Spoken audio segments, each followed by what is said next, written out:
Okay, hello everyone. Thank you very much for coming along today. My name is Caroline Scott. I am a teaching fellow at Google News Lab, which is part of the wider Google News initiative. Today we're going to be talking about telling stories through video, but just to give you a bit of an introduction to the Google News Lab, if you haven't come across us before, it's nice to see some familiar faces from yesterday, so thank you very much for coming back.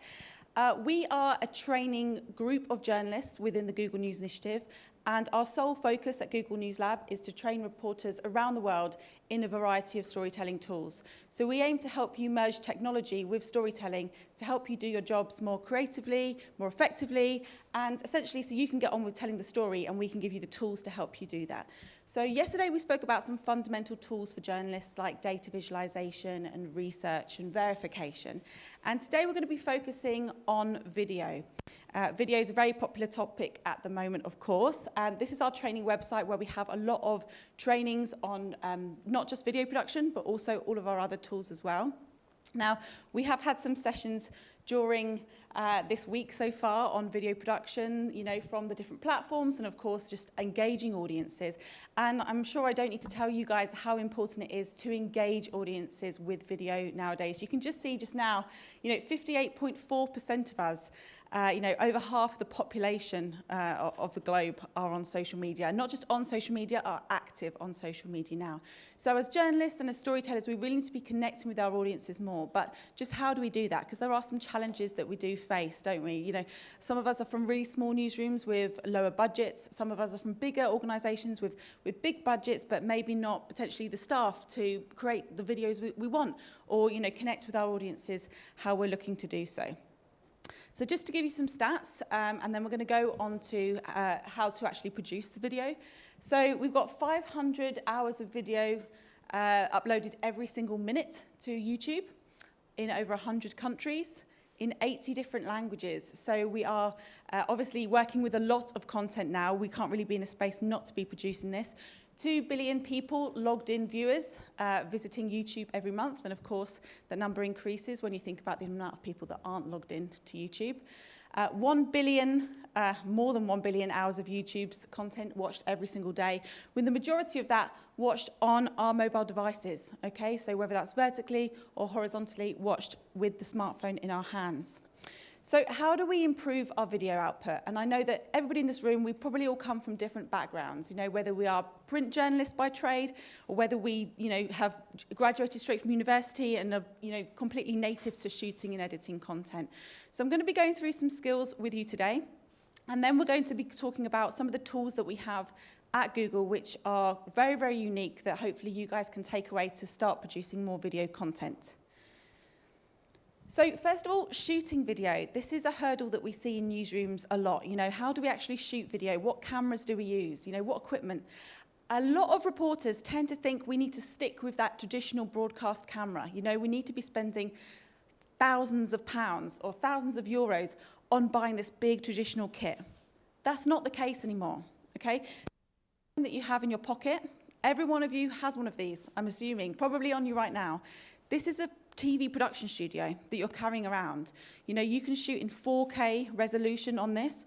When we broadcast on television, it goes out at 1080p, which is a lower resolution. So now with our smartphones, of course, there are, you know, some negatives to using a smartphone, but there are also some pros that we can take advantage of as well. So, of course, DSLR cameras, a little bit more of a consumer base, and those portable cameras, so things like GoPros. How can we tell stories using wearable cameras, using the smartphones that we have in our pocket? Because at the end of the day, the best camera is the one that we have when a story breaks, and we can get our cameras out and shoot, okay? So really important for your newsroom to be adaptable to using smartphones to take content. You know, they might not necessarily be trained as a video journalist or be somebody in the newsroom you might think is the only person responsible for your Instagram, only person responsible for, you know, producing videos for YouTube. But actually, everyone having the ability to produce video is so important in 2022. So thinking of that, I'm just going to run quickly through some shooting techniques. So how do we actually improve our videos? Because honestly, guys, the amount of times I see videos from large national broadcasters which are badly lit, or the audio is bad, or the content looks like perhaps user-generated content when it's not very stable, and so on and so forth, if they don't mean it to be. So thinking about lighting, shooting with natural light, all of these techniques, if you wanted to, you can go out and practice, while you're at the festival. Shooting with natural light if possible. So look for open spaces outdoors, shoot with big windows. We always say, you're going to shoot with the light on your subject's face. So if you're shooting an interview with someone, don't shoot them against a window, because what's that going to do? It's going to silhouette your interviewee, okay? So always looking for that light on your interviewee's face. You can get portable lights, of course. You guys know that you can get ring lights and box lights, of course. That's an expense for your newsroom. So if you don't want to do that, you can, of course, use outdoor lighting and anything that you have at your disposal. Also thinking about the audio, okay? So the microphones on our smartphones or on DSLRs are not good enough to capture the audio that you're going to want to use professionally, okay? So getting yourself an external microphone. Now, these vary in price. You can get really cheap lapel microphones from, just online shopping, so like Amazon, eBay, whatever it might be. You can just plug them in, €10, get a little lapel mic, plug onto your phone. If you don't have that and you're here now and you want to do an interview with somebody, just plug in your headphones, and they've all got a little microphone on your headphones. You will have seen you talking into your phones. That's also really good. The amount of times I've seen documentaries made with a headphone jack, with the audio, because as long as you can use what you have, obviously, the content is the storytelling and what you are shooting, not the equipment. So having all the gear and no idea, right? Next thing is stability. If you want to get a beautiful, smooth shot, of course, there are lots of companies out there that sell things like tripods, handheld gimbals. If you don't have that, if you don't want to invest in stability, pieces of equipment, you can, of course, make sure that you're holding your phone really still, leaning against a wall, and so on and so forth. Even things like selfie sticks can just be an extra support. Okay, so a lot of broadcast journalists that I've been training, they're going out with their phones, they're shooting an entire news package for broadcast TV, they're editing it on their phones, and then they're pushing it out. So that's just one way, of course, that's just one workflow, but it can be done on something like a mobile device, or of course, if you want to shoot with a DSLR, that's fine. So there's no right and wrong way, but you have to pick the way that's best for your newsroom. The next thing is your resolution. Always make sure you're capturing your content in a high resolution. So if you're using a DSLR, of course, you can change this in the settings. If you're using a smartphone, whether you've got an Apple device or an Android device, make sure that you change the settings to a high quality. So 720p HD and above, would recommend 1080p. You can do this in your camera settings on your phone, or in 4K. But of course, the higher resolution that you're going to shoot in, the more space it will take up on your device, okay? So resolution is all about the amount of pixels that are in your shot. So that means that you will be able to zoom in and use the content for more platforms as well, okay? So just making sure you get the basics right. Now, thinking about editing video, we don't need, and of course you can do, if your news organization at the moment has already invested in desktop editing software, that's fantastic. And those platforms are great for that. Things like Final Cut Pro, Adobe Premiere Pro, Avid, and so on. You guys might be familiar with those of you that have studied journalism or video production at university. You'll know how to use them. However, there's lots of free computer software that your newsrooms can use as well, things like Blender and Lightworks. We've also got Shotcut, DaVinci Resolve. The best thing is to pick one, learn how to use one, and stick with it. Okay? If you try to download everything, it's not going to be valuable to you because you won't be able to excel in it. There's also things like online tools. So if you're looking to create more social content, these are just a few that we found, but there are lots available online. Clipchamp, Animoto there. So online tools are also great as well as I've mentioned, smartphone editing apps, okay? So there are lots of ways to edit your video content. If you have reporters in your team where you're going to send them out and you think, right, we're going to create a video package on, or when we cover stories, we want you to get behind the scenes content on your phone, whatever it might be, make sure that you've picked something to shoot with and something to edit with, okay? Now, these are free options. Of course, there are paid-for options, like to shoot with maybe Filmic Pro. That's the cinematic choice at the moment. Editing apps, things like LumaFusion or KineMaster, some of you might have used those before. Of course, those are paid for, but these are available to you as well. And also getting to grips in your newsroom with royalty-free content that is available out there. the amount of newsrooms that we come across where they think, well, we just don't have subscriptions to, royalty-free content, especially with music and sound effects. There are so many options out there. At the end, I'll give you our contact details, and you can get in touch as we've got lists of these types of things that you might want to start using. So royalty-free content, this is just a few examples. But making sure you have some kind of workflow in your organization so you know where you're going to go to get certain things and what you're going to shoot and edit with. So at Google, we have what's called a Google Journalist Studio. Now, this is not like our training website that I showed you at the beginning, the g.co/news training. That's where you're going to get your on-demand learning. The Google Journalist Studio is almost like a page of tools that we think are going to be most useful to you guys moving forward. These are not strictly on video production. This is everything from research, data visualization, verification, and so on. But we do also have some tools that will be useful when you are creating video as well. So I'm going to go through those, but definitely worth one writing down, and we'll dive back into those later. So one of the tools that we have here at YouTube is the YouTube creator page. Okay, so this is not designed specifically for journalists. This is designed for all creators. But we feel that journalists can also benefit from all of the creative techniques that you see with influencers, with content creators on platforms like YouTube. So, if you are looking to connect, especially with younger audiences, having a look at the other content that's out there, getting inspiration from the way they shoot, the way that they edit their packages together can also be really useful as well. Hey creators, let's talk about how to be a successful YouTube creator. How to get a nicely composed shot. Super chats and why you need to start using them. And how to make money with your channel. So how does it work? In this video, Let's talk about the YouTube Shorts Fund. YouTube channel membership. How do you get started with live streaming? Start filming, start shooting, start editing. Make it pop. So it's essentially a YouTube page to show you how to do better on YouTube, okay? So all storytellers, you can jump onto this, and as you can see, there's different sections. So things about how to get started on YouTube, how to build your community, how to engage with audiences in the comments, everything from policy and guidelines, growing the channel.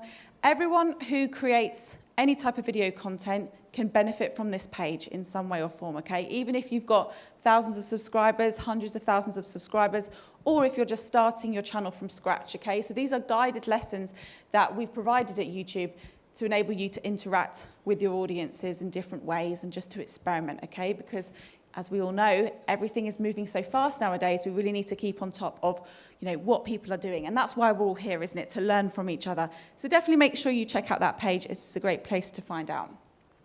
So when we are creating videos, sometimes it's really useful to think outside of the box. So not just look at what other people are producing, but also to think, what is a style that we have not used yet? What type of video has my news organisation not created?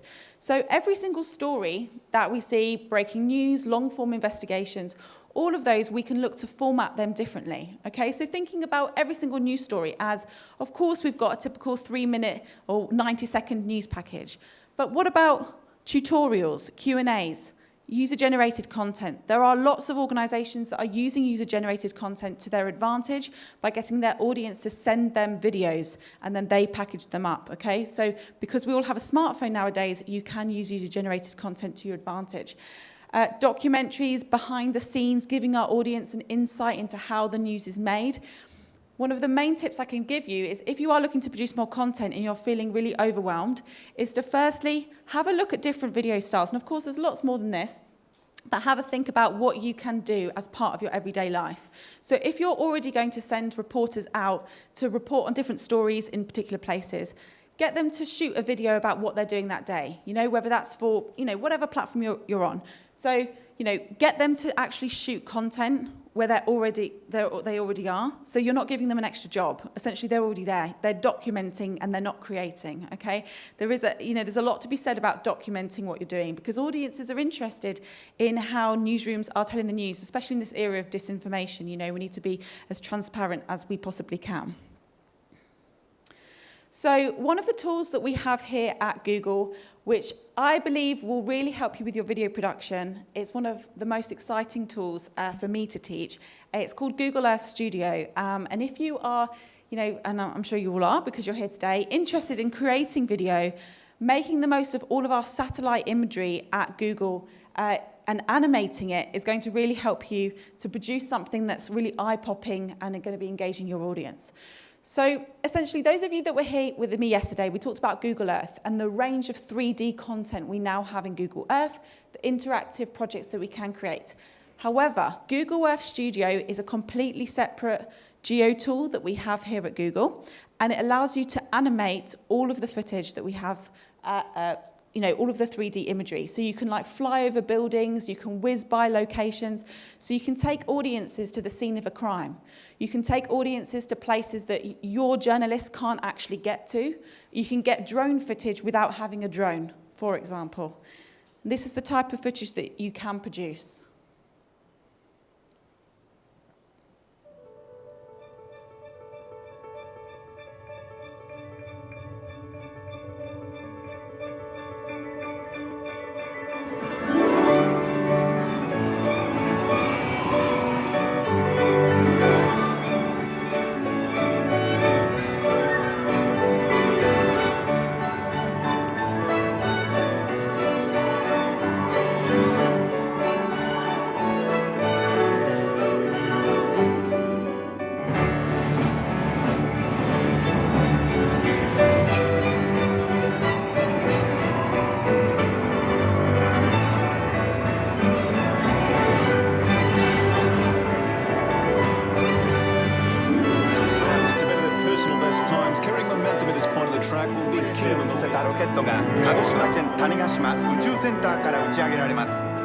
U.S. Women's National Team will be celebrating their record-setting third Women's World Cup trophy in the 5 boroughs, with the ticker tape parade later today in Lower Manhattan. It's pretty amazing content, isn't it? And this is available to all of you to use. The tool is absolutely completely free. All of the reporters in your newsroom have complete access to this. You're going to apply for access and you'll be given it, and you can start producing MP4 videos that then you can either use by themselves or you can integrate into a wider project, okay? So I'm going to show you some case studies. So for example, let's say you're taking audiences to introduce them to, as you can see here, the Summer Games. So great for locator maps. We're going to establish where our audience is going to go. This piece is done by ABC News. You can see here that they're touring audiences over Everest. So they've got a long form article, and rather than actually export this as a video, they created a drone-like shot and exported it as individual image files and then used it as a piece of scrollable storytelling. So as the audience members scrolled up the page, they also flew over Everest. Okay, so they did this in the back end of their website. This example here, this is from a Spanish publisher. You can see here they use Google Earth Studio to show audiences and put into context a story that happened, because basically a nuclear power plant, there was an explosion, a lid flew off a chemical bin, and it flew 2.5 kilometers across the air, hit a house and killed somebody. Okay, so they were able to use Google Earth Studio to put that story into context, to just show us how far and how much of an impact that explosion had. National Geographic have used this to show us the route. This is a famous trek that's done over in, I think this is in Spain. So you can see that we're flying over, flying over forests, we're flying over different tracks. A lot of people, when they use Google Earth Studio, they think, oh, this is just for travel reporting. Yes, because we can, of course, show people pretty places on the map. But actually, if we're taking people to the scene of where things are happening, we can really help them to put and visualize what's going on. Now, you can also import KML files into Google Earth Studio, okay? So if you are using, let's say, reporting on a fire that happened, so you can see in this example here, this is a visualization of the 2021 Tamarack fire in northern California and Nevada. So we can see this is essentially another layer on top of our map that we can see here on the map. Now, if I was to just play you this video, in Google Earth, you can shade particular areas, you can put lines around different areas on a map, and then you can export that as a layer and bring it into Google Earth Studio, creating an animation, but also we can see exactly where the fires are, where the fires spread, where the intense heat was, and so on. So as a journalist, as a storyteller, you are able to give your audiences what looks like the most complex, piece of video that might have only been able to be achieved in the past by, video teams, by animators. Now you guys can do this yourself. So I'm going to show you what Google Earth looks like in the front end. So this is Google Earth. Those of you that have been used to video editing on, say, Final Cut Pro or Avid, you'll be used to what's called a video editing timeline. Now, if you haven't used it before, don't be overwhelmed with all the notches and diamonds and things like that. You can learn step by step, as we've got a lot on our YouTube channel, so we can take you through bit by bit. Or we can come and do some training with you. But you can see I can create this visualization where I'm essentially taking my audiences from outer space all the way to the Sydney Opera House. Okay, so all I've done in this example here is I plotted exactly where I wanted to go, and I plotted the angle that I wanted to look at the Sydney Opera House at, and I've just entered that, and you can see it's just made a visualization for me. Now, if I wanted to, I could export that as just one video. I could use that as part of my video package. I could have a correspondent that was at Sydney Opera House in this example. That could be a little opening title to really set the scene, see where I'm going. Or, of course, I can just use this as a piece by itself. I could export that, put it in the background as a TikTok video, use it as B-roll on my YouTube clips, and so on. All of this also exports with the copyright information on it already, so you don't have to worry about that.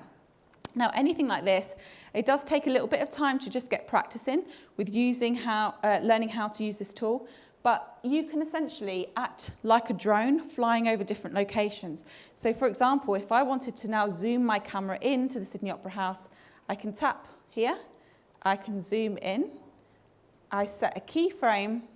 Again, very quick demonstration. But you see now I've given it another order at the end. I get those list of keyframes. That's basically an order telling the tool, I want to have this longitude, this latitude, this attitude, and so on. And you can see in between these 2 points now, my animation is going to swoop in. Okay, so you can see how quick and easy that little transformation was. Okay, so if you wanted to use that as part of a piece of storytelling, the Washington Post have done a really interesting piece on YouTube documenting the lead up and the death of George Floyd, and they zoomed from essentially space right down to the street where he was killed. Okay, so they were able to get there directly. So, any of this footage you can export and then you can put into Adobe After Effects if you want to, or you can just use it as it is. Okay, so this is Google Earth Studio. Again, an amazing tool that you guys can get started with. You all will have access straight away.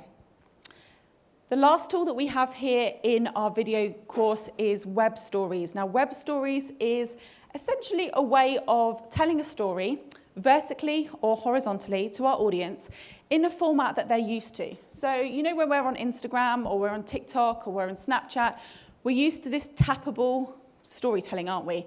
We're just all got no attention spans anymore. I'm the same, just tap, tap, tap, go back. Just want to kind of get the content as quickly as we can. Now, web stories are essentially a format that's designed by Google that you can put onto your own website. So you don't have to send audiences to a social media platform anymore. You can create this tappable storytelling on your own website itself. So essentially, they're web-based versions of the story format you're already used to. So your audience already knows how to use it. It's not a surprise to them. They'll be able to jump into this straight away. You can use this with pictures, you can use this with videos, or you can just use this with text. So it's completely up to you. Now, your skills as video producers, obviously, if you don't have a lot of history in creating video, or you are feeling a bit nervous about it, there are lots of different tools that you can produce web stories with. You can even use this in the back end of WordPress, for example. You can get a web stories plugin for your organization, or there are even like phone applications that you can get started with as well. So there are lots of different ways that you can. And just jump onto the website afterwards. It's just webstories.google, and you'll be able to find more information about that. But I'm going to show you some examples in a moment about how we can actually connect with audiences a little bit differently through video. Because, when we think of video, we think of long-form video or short-form video, don't we? We think of like either grabbing them on social media for these quick like YouTube shorts or Instagram like quick videos or story formats. But actually, with web stories, we can use our long form video and we can cut that down to short form bits. So it's another way to repurpose our content if we don't have a lot of time. So if you are, coming from a news organisation where, you are fantastic at producing long form documentaries and you want to create something that's a little bit more snappy, or you've got a lot of user generated content, or let's say, you've got reporters out in the field that are collecting lots of shots behind the scenes or answering, questions, Instagram lives, and you're repurposing them, whatever it might be, you can make sure that you can repurpose that into a web story, or of course, create native web story straight away. So you have complete control over these. You can decide how long these stay up on your website. You can have them permanently on your website, or you can take them down. So, for example, you might want to do a feature on a particular story to summarize, let's say there's like a long form story that keeps going on, let's say coronavirus. You might want to have a web story that just keeps being added to, or you might want to take it down and refresh it. So it's completely up to you. Now, these are vertical when you're looking on a phone, and you can watch them landscape when you're on a computer as well. So I'm going to show you some examples of these.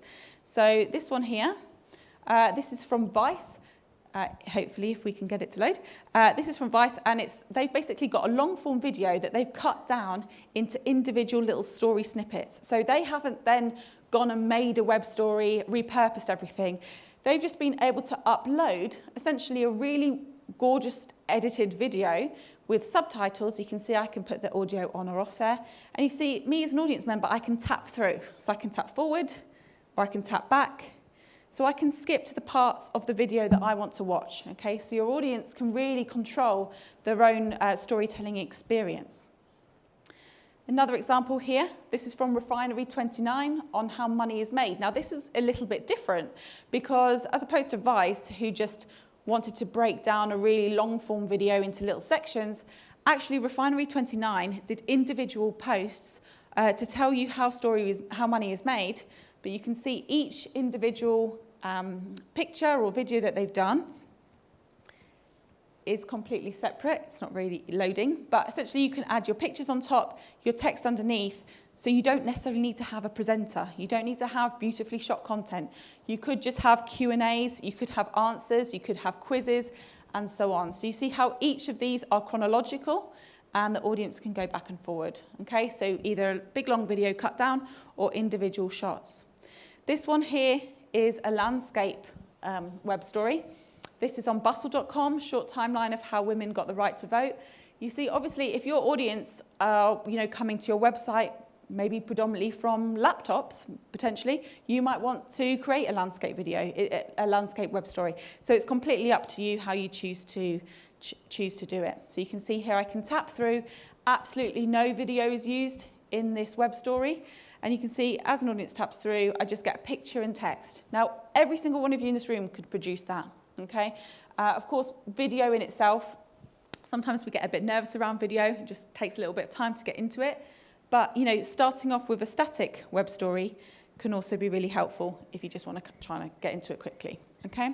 So essentially, we have a lot of help that you can access on web stories. We have a YouTube guide, a step-by-step YouTube guide, which essentially takes you through the process of creating a web story, the tools you need to do it, how to embed it onto your website, and so on, okay? So you're not on your own with any of the tools here today. We've got like packs of resources that you can access. Okay. I'm just going to play you this video, which is an introduction to web stories. This is the first of the storytelling playlist. So I say we have resources for our web stories. You can go onto YouTube and do step-by-step with our presenter here. Okay, so this is the first episode to give you a bit more of an overview of web story format. Welcome to Storytime, a new weekly YouTube series helping you make the most out of web stories. If you're here, then you're here because you have read or heard about web stories, and that's great. And look, it's easy to jump to the conclusion that these are your standard social app stories, and they just also arrive on the web now, 4 years late. Even the meme about something now having stories is 3 years old. So what gives? Current implementations focus on short lifespans and ultra low barriers to creation. That means they're less often Pulitzer material and more often humble brags, like me showing up a successful Dalgona coffee or Ramdon. Our bet is that the stories format works beyond the ephemeral use case and can become its own pillar in the media landscape.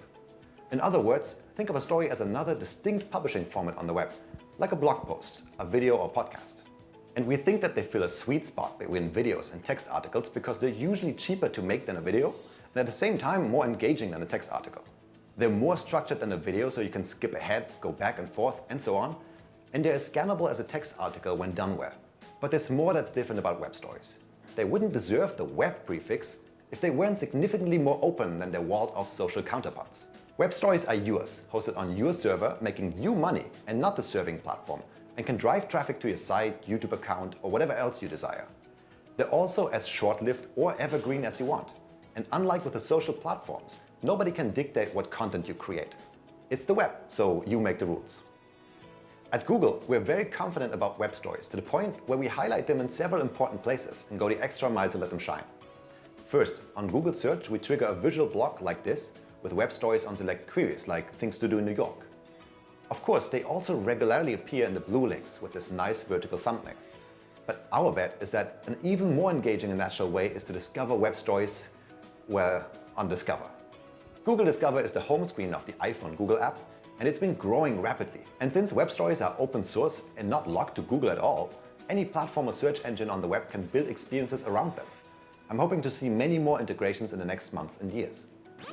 Okay, great. This should give you a brief overview, but let's talk a little bit more about this show. This show exists because the way web stories are used is fundamentally new. Besides a handful of publishers, there just aren't that many creators on the web who have a lot of experience with this type of storytelling.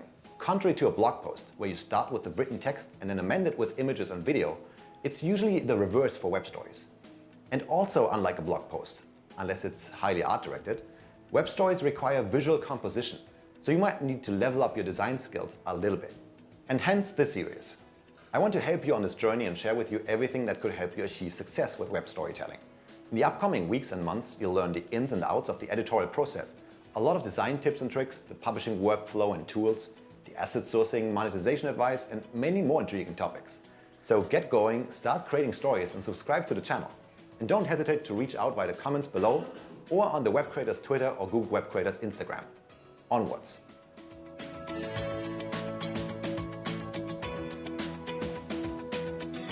Welcome to Storytime, a new weekly. Okay, so as I said, there are lots of different tools that you can use to make web stories. Now, some of you who are, quite adept at using WordPress, that is probably one of the most popular ways of making a web story.